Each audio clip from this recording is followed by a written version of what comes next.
Hey guys, welcome back to my channel. It's your girl Marina here, and I am so glad that you could join me on yet another video.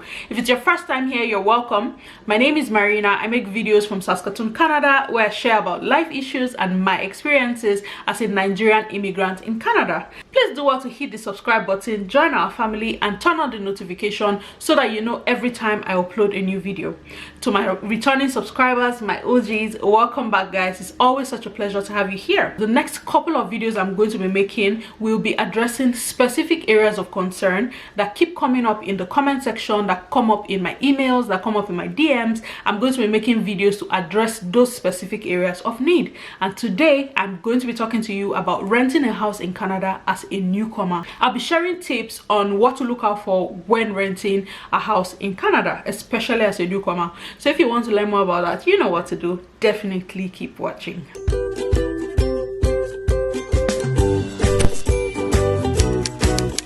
Finding an apartment as a newcomer in Canada can be a very difficult task.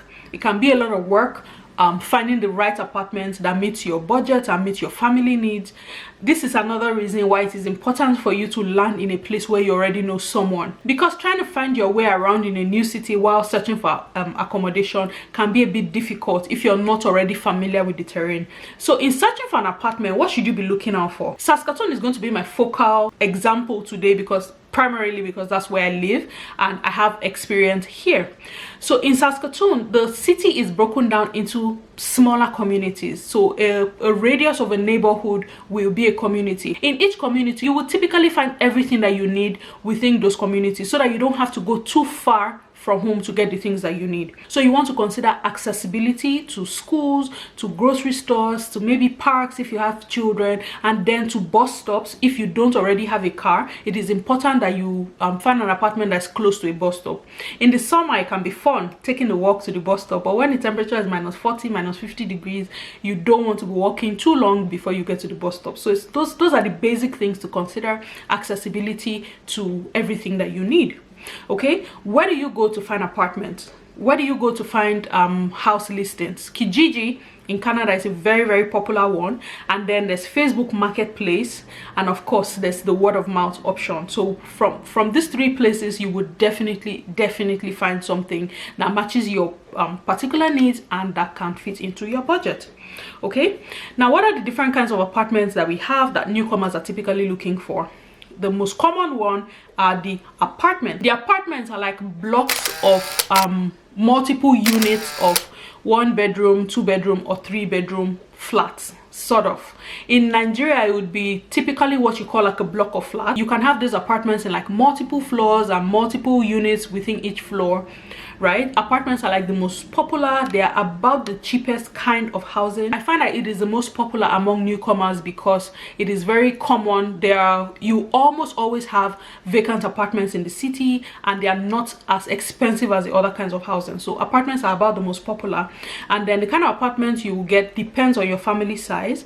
If you are a family of, say, husband, wife, and 3 or 4 children, for instance, you cannot be looking for a 1-bedroom apartment. Most realtors will not rent a 1-bedroom to a family of 5. So the apartment that you will get depends on your family size. Okay, so if you have a husband, wife, 4 children, you will most likely be looking for a 3-bedroom apartment. That's what a realtor will want to sell to you.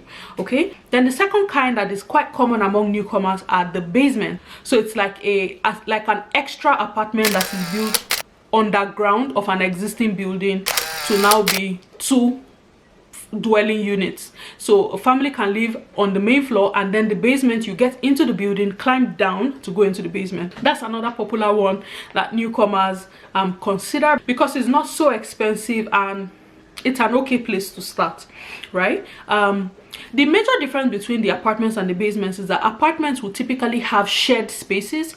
There are some apartments that have their own appliances and amenities within the dwelling unit, but the more popular one is that you have your unit, you have your basic amenities you need, but there will be shared areas like shared sitting areas, and there will be a shared laundry room where the washer and the dryer is, which you can use for like a fee. But in basement apartments, you have everything in there. It's like a standalone family unit, except that it is under another building. I don't know if that makes sense. If I've confused you, please leave me a comment below and I'll be more than glad to clear your area of doubt. Okay, so for the basement, you have everything that you need. You're just under another person's house, layman's definition. Okay, and then the third kind of housing that newcomers typically go for, depending on family size, is the townhouses. A townhouse is like a duplex. It's like multiple units of a duplex that is joined. So you can have them joined in units of 4, units of 6, or units of 8. Townhouses can come as 2-bed, 3-bed, or even 4-bed if it has an existing basement. So depending on your family size, these are usually like the options that newcomers consider: the apartments, the basement, or townhouses. Again, like I said, the kind of apartment you go for depends on your family size. It also depends on your budget. Some parts of the city are cheaper than others. In some parts of the city, you can have 2-bedroom apartments that go for as low as 1,100 Canadian dollars a month. In other parts, that same apartment can go for $1,300, $1,400. So depending on where you are is what will influence the price. But housing generally is getting more expensive.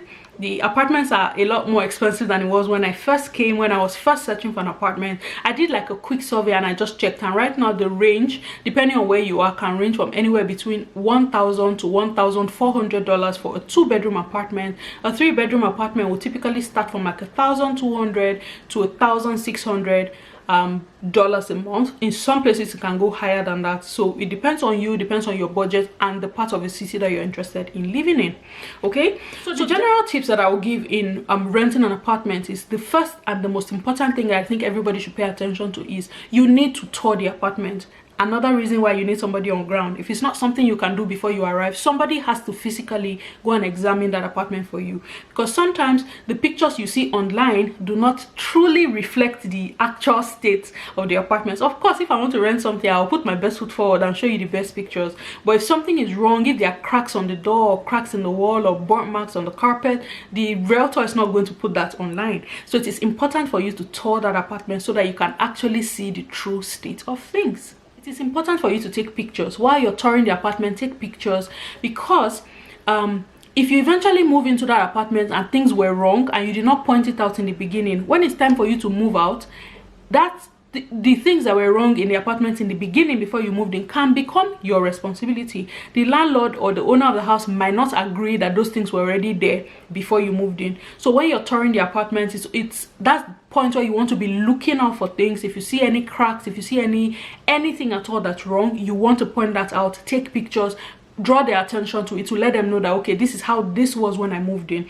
Because in most places, when you're going to rent an apartment, there's an amount of money you pay as security deposit. It's usually an equivalent of half a month rent or a full month rent that you deposit with the realtor or the landlord or whoever it is you're renting from. That amount of money you deposit in case there are damages at the point where you are leaving the building, where you are leaving that apartment. So if you don't point out these deficiencies in the beginning, when you are leaving and they come and do an inspection and identify those things, it'll be hard for you to explain to them that it was there when you moved in. So at the point where you're touring the apartment, you want to make sure you're taking note, ask questions. If you notice anything wrong, point it out there and then.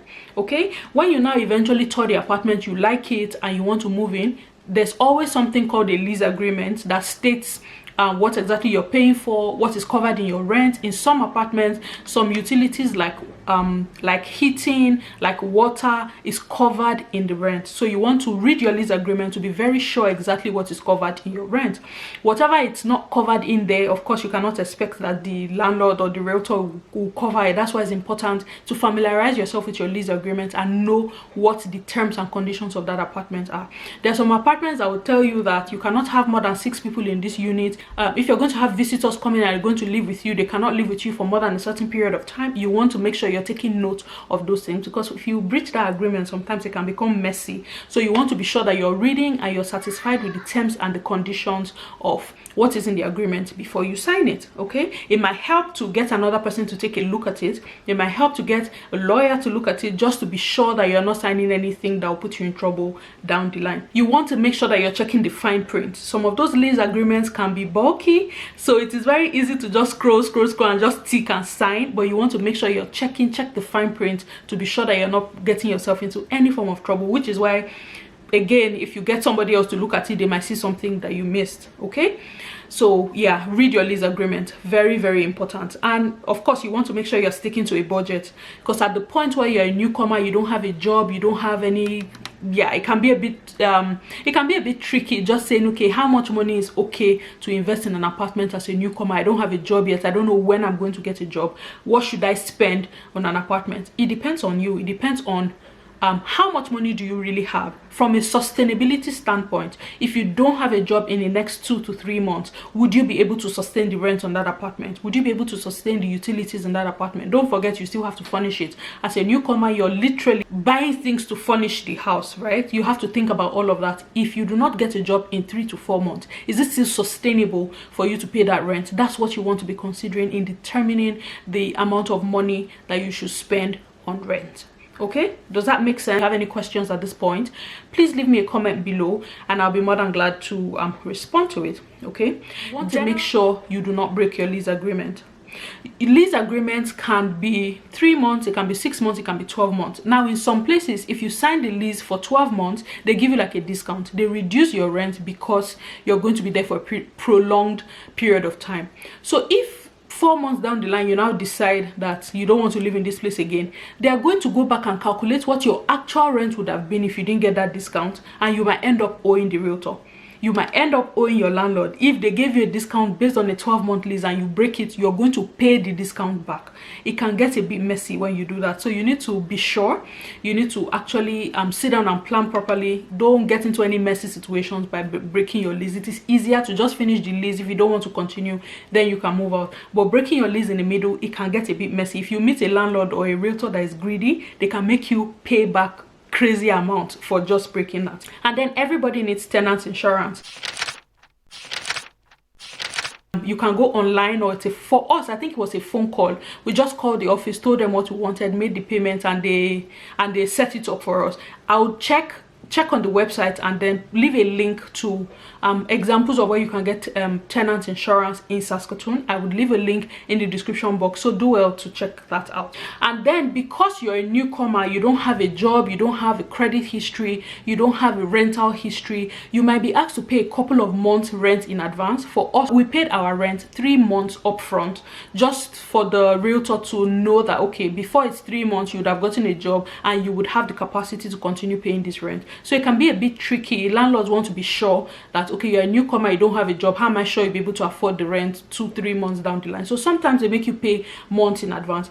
Alternatively, they can ask you to provide a guarantor who's a permanent resident or Canadian citizen, who preferably lives in the city where you are, so that if you are not able to pay the rent, there's somebody else who's going to stand in for you. Okay, so they expect you to provide that just to calm their fears, to be sure that, hey, I'm not running away, I'm going to come and pay your rent, you know. So you have to provide a guarantor like that. These are the general things that you want to pay attention to when you're renting an apartment. You want to make sure that you're doing due diligence and checking the fine print. Okay, if there's anything that I've left out at this point, please do well to leave it in the comment section below and I'll be more than glad to address it specifically. So these are so right now in Saskatchewan, the restrictions are gradually getting lifted, which means that sometime really soon I'll be able to reconnect with some realtors and do like a real apartment tour, just to show you the basic appliances they come with and what each unit looks like. Okay, sometime soon, hopefully I'll be able to do that with an apartment